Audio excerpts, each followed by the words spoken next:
North Carolina legislators have been meeting today trying to reach a deal to repeal the state's so-called bathroom bill. The controversial law requires transgender people to use the bathroom that corresponds to the sex on their birth certificate. The law is deeply divisive and critics say costly. Scott Cohn reports from Raleigh.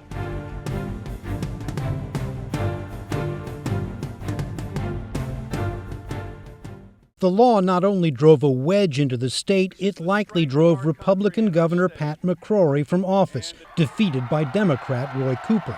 The House will come to order. But the state is still so divided that the mere idea of repealing House Bill 2 would be tricky at best. Thank you for gathering this morning for our emergency meeting. First, the city council in Charlotte, North Carolina's largest city, had to repeal its local anti-discrimination ordinance, which Republican state legislators say triggered HB 2 in the first place. It is necessary for the North Carolina General Assembly to convene in an extra session. Then and only then would the legislature consider repealing its law, with no guarantees.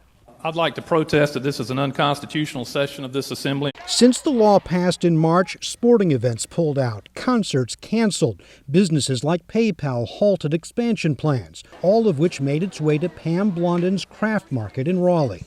A loss of sales in my store leads to a trickle-down effect. 15 hourly employees who I would either have to lay off some or I would have to cut back on their hours. But proponents of the law, many of whom came to the Capitol to make their case, say some things are more important than business. The economic issues are important, but they're not the only issues.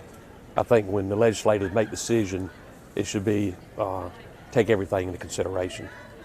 Safety of the people, what's best for our state. Opponents claim the law has already cost the state $650 million, and without a repeal, they say, that's just the start.